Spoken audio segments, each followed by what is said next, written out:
Welcome to today's Explainer. Today we are unpacking a really fascinating ancient text, and I've got to say it completely flips the script on what it means to be truly successful in your faith. We live in a world that is constantly telling us bigger is better, right? But this text, it argues the exact opposite. So let's just dive right into it. So think about this for a second. What if your greatest weakness is exactly what is needed for a greater purpose? It's kind of a wild thought, isn't it? I mean, we spend so much of our time trying to hide our limitations, trying to project strength, or just feeling down on ourselves because we don't think we have enough resources or influence. But the text we're looking at today introduces this incredibly counterintuitive idea that our limitations might actually be the absolute prerequisites for doing a greater work. Section 1.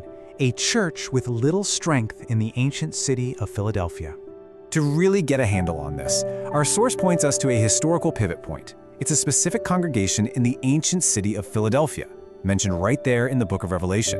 And the text notes that Jesus himself actually acknowledged that this particular church had little strength. They didn't have any massive political sway, they didn't have overwhelming financial resources, but here is the real twist. Instead of correcting them or, rebuking them for being weak like he did with several of the more prominent churches, he actually praised them.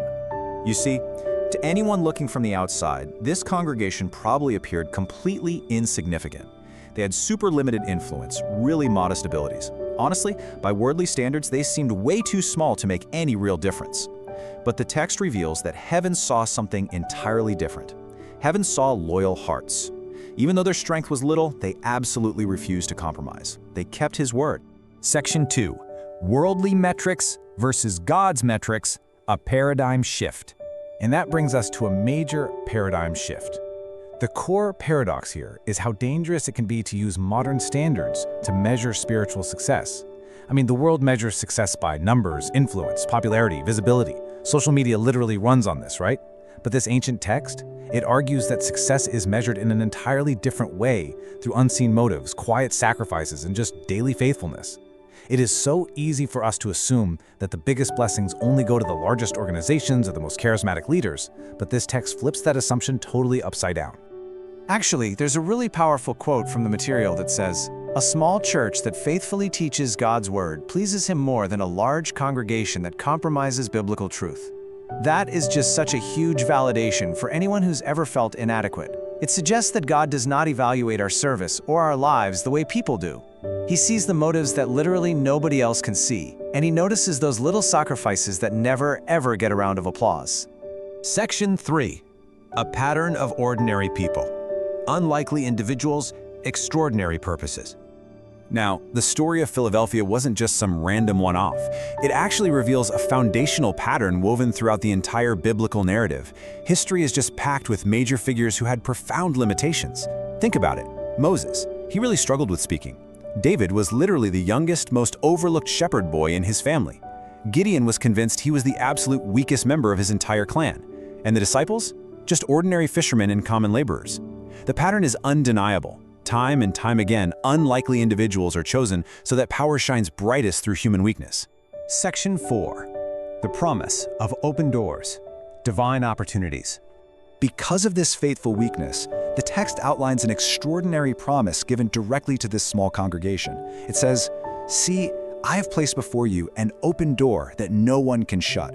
And they didn't earn this through wealth or popularity or aggressive networking, right? They received it simply because they faithfully obeyed, despite all their limitations. These open doors represent divine opportunities. And the really beautiful part? When that door opens, absolutely no human opposition, no lack of resources, and no cultural pressure can ever permanently shut it. And the text argues that this applies way beyond ancient history. A lot of times we hesitate to step up because we're so hyper-focused on what we lack.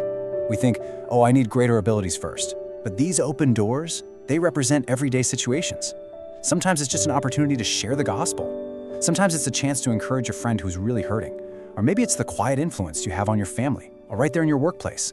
The opportunity is provided for you, and the only response required is just to walk right through it in faithful obedience.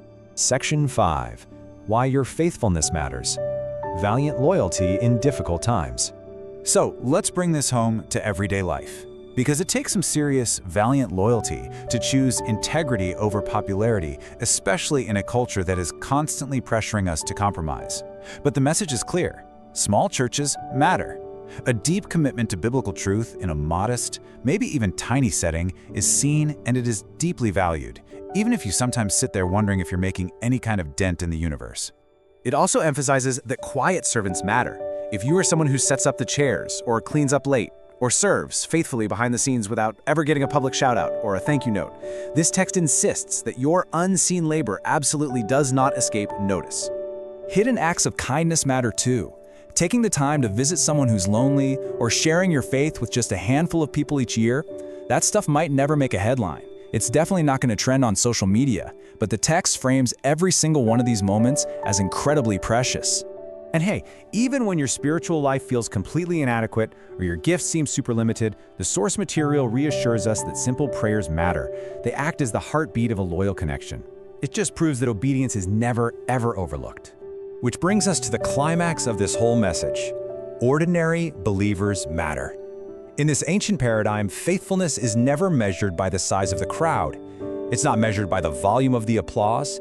It is measured by hearts that just continue trusting, continue obeying, day after day, regardless of their limitations. So the text leaves us with a really distinct challenge. Will you offer God whatever strength you have? It's asking us to just stop focusing on what we lack. Stop waiting around until you feel strong enough or influential enough.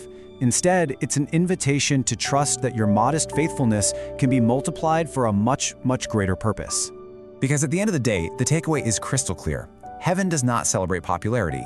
Heaven celebrates faithfulness. So if the ultimate metric of success has absolutely nothing to do with how much power or influence you have, what ordinary, quiet opportunity is waiting behind an open door for you today? Thank you so much for joining me on this explainer. If this shifted your perspective, be sure to subscribe for more deep dives into timeless truths. We'll catch you next time.